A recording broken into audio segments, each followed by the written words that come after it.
The morning Adele Marchetti walked out of that interview, she didn't cry. That came later, in the car, with the heat running and the radio off and her hands gripping the steering wheel like it was the only solid thing left. She had driven 40 minutes to get to that building, 40 minutes from the apartment in Scarborough, where she and her daughter, Zola, had been living since the divorce, where the bedroom window faced a parking lot and the gate radiator knocked all night like it was trying to tell her something. She'd ironed her blouse the night before. She'd looked up the company on LinkedIn. She'd practiced answering questions about her work history in the bathroom mirror while Zola slept. None of it had mattered. The woman who interviewed her, a sharp-faced recruiter named Diane with a lanyard and a clipboard, had looked at Adele's résumé the way people look at a bill they weren't expecting. There was a 3-year gap, right in the middle. 3 years where Adele had not been working in the conventional sense, had not been building her LinkedIn profile, or collecting references or attending industry mixers. She had been, instead, keeping her mother alive. Her mother, Sylvette, had been diagnosed with early-onset Parkinson's at 61. Adele had been the only one who showed up. Her brother Christophe had 2 kids in Vancouver and a mortgage and a very convincing way of changing the subject whenever the topic came up. So Adele had quietly arranged her life around her mother's needs, taking contract work where she could find it, cutting back, then cutting back further, then cutting back until there was nothing left to cut. Her mother had passed away 14 months ago, and Adele had spent the first few months afterward in a kind of fog she didn't have words for. Not grief exactly. Something wider than that. Something that had no name in any language she knew. She had re-entered the job market in January, and it was now late March, and she had had 7 interviews. This was the 7th. Diane had asked her about the gap almost immediately, before Adele had even settled into her chair. Her tone wasn't unkind. It was something worse than unkind. It was efficient. What were you doing between 2020 and 2023? Adele told her. She kept it brief and professional, the way the career counselor at the employment center had told her to. Caregiving responsibilities for an ILFO family member. Diane had nodded and written something down, and the air in the room had changed in a way that was subtle but unmistakable, the way the pressure changes before a storm. From that point on, every question Diane asked felt like it had already been answered somewhere in a database Adele didn't have access to. When it was over, Diane had said, "We'll be in touch." She hadn't said thank you for your time. She hadn't said we have a few other candidates to meet with, but we were very impressed. She had said, "We'll be in touch," and the way she said it meant the opposite. Adele had thanked her, gathered her folder, and walked back through the open-plan office toward the elevator. She had kept her shoulders back and her chin level the whole way, because she was 44 years old and a mother, and she knew how to carry things. It was in the lobby, while she was waiting for the elevator, that she noticed the little piece of paper had come loose from the inside pocket of her folder. It had been folded into a small square, and it was now sitting on the carpet, half under the edge of a planter. She picked it up. She knew what it was before she unfolded it. She had read it so many times that the creases were wearing through. "Mom, you work so hard and nobody sees it. I see it. I love you more than everything." It was Zola's handwriting, loopy and uneven, 12 years old. She'd slipped it into Adele's bag the morning of the first interview back in January. And Adele had found it at lunch and had to sit in a Tim Hortons bathroom for 5 minutes before she could go back out. She stood in the lobby of a building on Bay Street and read her daughter's words, and felt, for just a moment, the strange calm of knowing exactly what she was fighting for, even when everything else was unclear. She folded the note and put it back in her pocket. The elevator doors opened, and then a voice said, "Excuse me, Miss Marchetti." She turned around. A woman was crossing the lobby toward her at a pace that was almost, but not quite, a run. She was in her mid-50s, wearing a gray blazer over a dark turtleneck, her silver hair cut short and practical. She had the kind of face that seemed permanently in motion, eyes sharp, expression already halfway to wherever the next thought was. Adele recognized her from the company website. She had looked it up the night before, thorough as always. This was Renata Holm, the founder and CEO of Holm Systems, a logistics software company with 300 employees and offices in Toronto, Calgary, and Halifax. Worth, according to a profile in the Globe and Mail from 2 years ago, somewhere in the vicinity of $400 million. She was holding a coffee cup and walking toward Adele Marchetti with an expression that was harder to read than any balance sheet.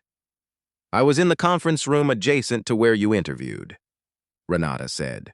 She wasn't out of breath, but she spoke quickly, like someone who had already made up her mind about something and was now catching her words up to the decision. I could hear the conversation through the wall. The acoustics in this building are not what they should be. Adele said nothing. She was aware that the security guard at the front desk was watching them. "I heard what you said about the gap in your résumé." Renata's voice had a slight accent. Swedish, Adele would learn later, worn smooth by 30 years in Canada. "About your mother, I appreciate that," Adele said carefully. "But if the position has already, it hasn't." Renata glanced at the elevator, then back at Adele. "Would you give me 15 minutes? The second interview happened in a small meeting room on the 4th floor with 2 chairs and a window that looked out over the canyon of towers and a cold gray sky. Renata brought her own coffee and got Adele a glass of water without asking. She sat down and looked at Adele's résumé for about 45 seconds, which was longer than Diane had looked at it. Then she set it down. "Tell me about the last project you managed before you stopped full-time work," she said.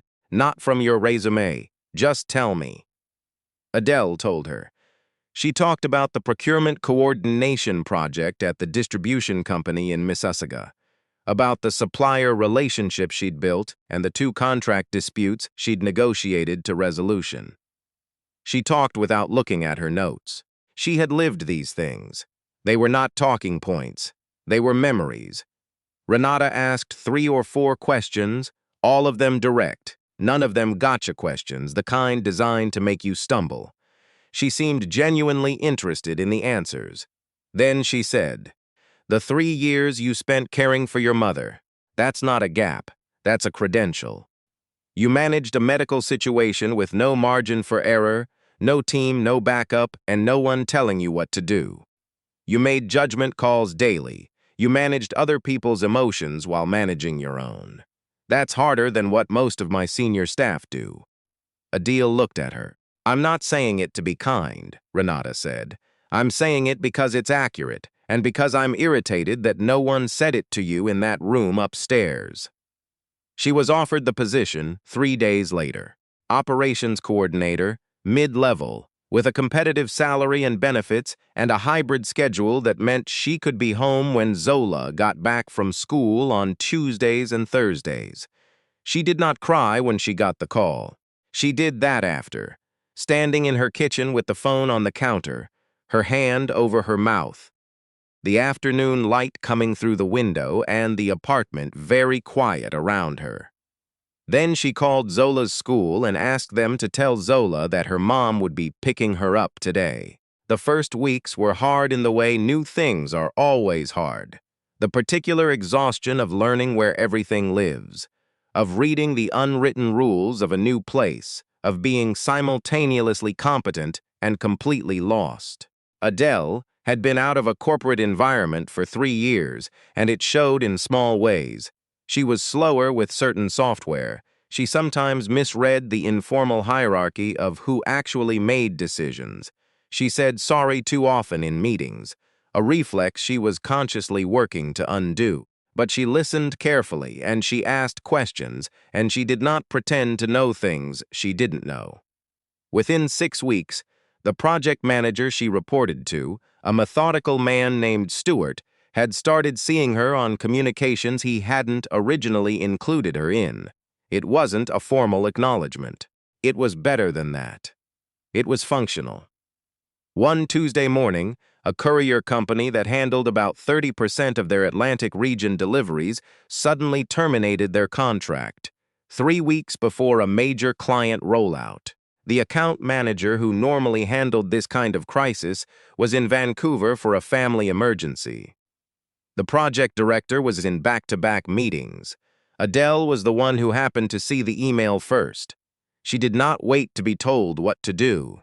She pulled the vendor list, cross-referenced the capacity data from the last 2 quarters, identified 2 alternative carriers who could absorb the volume, called both within the hour, and by early afternoon had a provisional agreement in place with one of them, subject to review. She had also drafted a communication for the affected client that was measured and honest and did not overpromise. When Stewart finally came up for air and was briefed on what had happened, he stood in her office doorway for a moment looking at the documents she'd pulled together. "You did all this morning?" he said. "It needed doing," she said. He nodded slowly. Then he said, "I'm going to put your name on the Halifax expansion team." It was not a question. Renata Holm did not manage her company from a glass tower. She walked the floors. She knew people's names and remembered details: a daughter's hockey tournament, a parent's health scare, an employee who was finishing a night school certificate. She was, in the way of a particular kind of leader, both demanding and genuinely interested in people, which is a rare combination and the only one that actually works.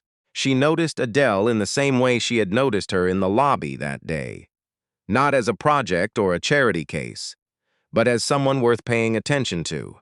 She asked Adele, one afternoon in the kitchen while they were both waiting for the coffee to finish, how things were going. Not in the HR sense, in the real sense. Adele told her it was good. Then she paused and said, "It's more than good. I forgot what it felt like to do work that matters." Renata looked at her. "You mean work that uses what you have?" "Yes," Adele said. "That. You had it before," Renata said. "You were just using it somewhere no one was measuring." Adele thought about her mother, about the particular discipline of caregiving, the scheduling, the managing of information between 4 different medical specialists who never spoke to each other, the calibration of what to say and when to say it and how to say it to someone who was frightened and proud, the bureaucratic stamina of fighting for the right medications, the right support, the right forms. None of it had looked like professional experience. All of it had been. "My daughter is the reason I went back," Adele said. "She wrote me a note." She didn't explain further. She didn't have to. Zola was 12, nearly 13, with her father's eyebrows and Adele's way of going very quiet when she was thinking hard about something. She was in the middle of the grade 7 year that had been harder than expected. New school, new city quadrant after the move, new set of social rules to decode. She was managing in the resilient and slightly opaque way of kids that age, but Adele saw the effort it cost her. On the evening Adele told her about the job, told her the real version, the salary and the benefits, and the part where she'd be home Tuesdays and Thursdays. Zola had listened with her legs folded under her on the couch, her phone face down beside her, which meant she was actually listening. When Adele finished, Zola said, "Did you tell them about Grandma Sylvette?" "I did, and they didn't care." Adele thought about how to answer that. One person didn't, another person did. Zola considered this for a moment. "Good," she said, in the particular tone of a 12-year-old who has been paying more attention to the world than anyone gave her credit for. They ate dinner that night with the television off, which was unusual for them. Both of them comfortable enough in the quiet not to fill it. Later, Zola helped with the dishes, which she only did voluntarily on significant occasions. She was elbow-deep in soap suds when she said, without looking up, "I knew you'd get it." Adele looked at her daughter's profile, the serious set of her jaw, the small hands working methodically in the sink. "You couldn't have known that," Adele said. "I know you," Zola said. like that was the end of the argument. And maybe it was. There is a version of this story that is about a woman who got lucky, who happened to be interviewed in the right building at the right time, with a CEO who happened to have good hearing and better judgment than most. And that version isn't wrong. Luck exists. Timing matters. The people who get to decide things carry enormous power, whether they acknowledge it or not, and Renata Holm had used hers in a way that deserved to be named. But there is another version of this story, just as true, about a woman who had not stopped becoming more capable during the years when the world stopped looking, who had managed impossible logistics with no budget and no recognition, who had walked into 7 interviews in 3 months, with a résumé that looked like a liability and had walked out of every one of them with her dignity intact. Not because nothing had hurt, but because she had decided, quietly and firmly, that the hurt was not the point. The note from her daughter was still in her jacket pocket.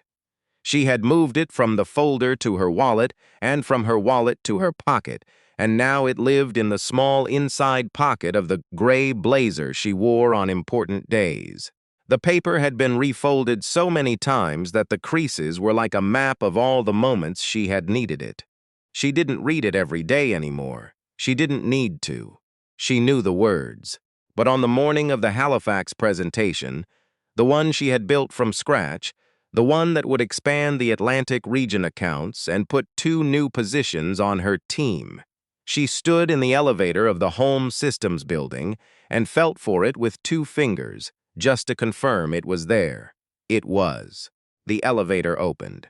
She walked out into the hallway, her folder under her arm, her name on the agenda, the day already in motion around her. Behind her, the doors slid closed.